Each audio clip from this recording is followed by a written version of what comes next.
যুক্তরাষ্ট্রের বাজারে বাংলাদেশি পণ্যের উচ্চ শুল্কের সংকট সমাধানে আগামী ৪৮ ঘণ্টার মধ্যে মার্কিন প্রেসিডেন্টের কাছে চিঠি দেবেন প্রধান উপদেষ্টা ডক্টর মোহাম্মদ ইউনূস। বাণিজ্য উপদেষ্টার পক্ষ থেকে আরও একটি চিঠি যাবে ইউনাইটেড স্টেটস অফ ট্রেড রিপ্রেজেন্টেটিভের কাছে। চিঠিতে ৩৭% শুল্কের বিষয়টি পর্যালোচনার আবেদন করা হবে। সচিবালয় অর্থ মন্ত্রণালয়ের উচ্চ পর্যায়ের বৈঠকে এসব সিদ্ধান্ত হয়। মুহিবুল্লাহ মুহিবের রিপোর্টে বিস্তারিত। বাংলাদেশি পণ্যের উপর নতুন করে ৩৭% পাল্টা শুল্ক আরোপ করেছে যুক্তরাষ্ট্র, যা ৯ এপ্রিল থেকে কার্যকর হবে। এ নিয়ে রবিবার অর্থ মন্ত্রণালয়ে উচ্চ পর্যায়ের পর্যালোচনা বৈঠক হয়। এই শুল্ক ৩ মাস কার্যকর না করার জন্য মার্কিন প্রশাসনকে আগামী ৪৮ ঘণ্টার মধ্যে দুটি চিঠি দেওয়ার সিদ্ধান্তের কথা জানান প্রেস সচিব শফিকুল আলম। আমেরিকার প্রেসিডেন্ট ডোনাল্ড ট্রাম্পের কাছে আর একটা চিঠি যাবে আমাদের কমার্স অ্যাডভাইজারের তরফ থেকে ইউএসটিআর এর কাছে। ইউএসটিআর তো আপনারা জানেন ইউনাইটেড স্টেটস ট্রেড রিপ্রেজেন্টেটিভের কাছে যাবে।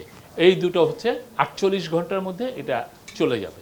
আমাদের স্বার্থ বজায় রেখে যুক্তরাষ্ট্র থেকে আমাদের আমদানি বেশ বাড়ানো সম্ভব।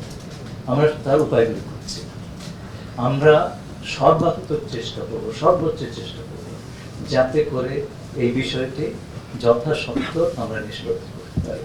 বৈঠকে বাণিজ্য উপদেষ্টা, পরিকল্পনা উপদেষ্টা, বিদ্যুৎ ও জ্বালানি উপদেষ্টা, বাংলাদেশ ব্যাংকের গভর্নর, বাণিজ্য মন্ত্রণালয়ের সচিব, জাতীয় রাজস্ব বোর্ডের চেয়ারম্যান, অর্থ সচিব এবং অর্থনীতিবিদ ও ব্যবসায়ী নেতারা তাদের বক্তব্য তুলে ধরেন।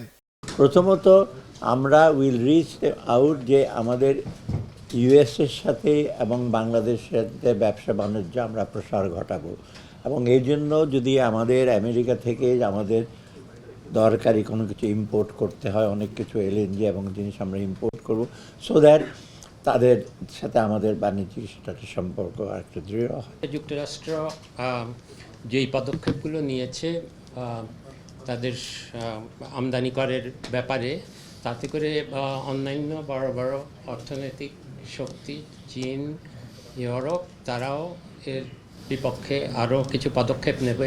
কোথায় গিয়ে এটা দাঁড়াবে আমরা পুরো জানি না। এটা পুরো বিশ্ব অর্থনীতি যে কোথায় কি কতদূর কিভাবে বড় ধরনের নাড়াচাড়া খাবে এ সম্বন্ধে কোনো সন্দেহ নাই।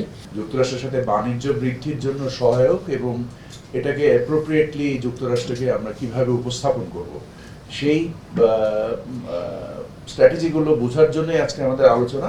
দেশের স্বার্থ আগে, সেখানে অবশ্যই বাংলাদেশের স্বার্থ মাথায় রেখে অপরচুনিটিগুলো বের করা। এর আগে যুক্তরাষ্ট্রে বাংলাদেশি পণ্য রপ্তানির উপর গড়ে ১৫% শুল্ক ছিল।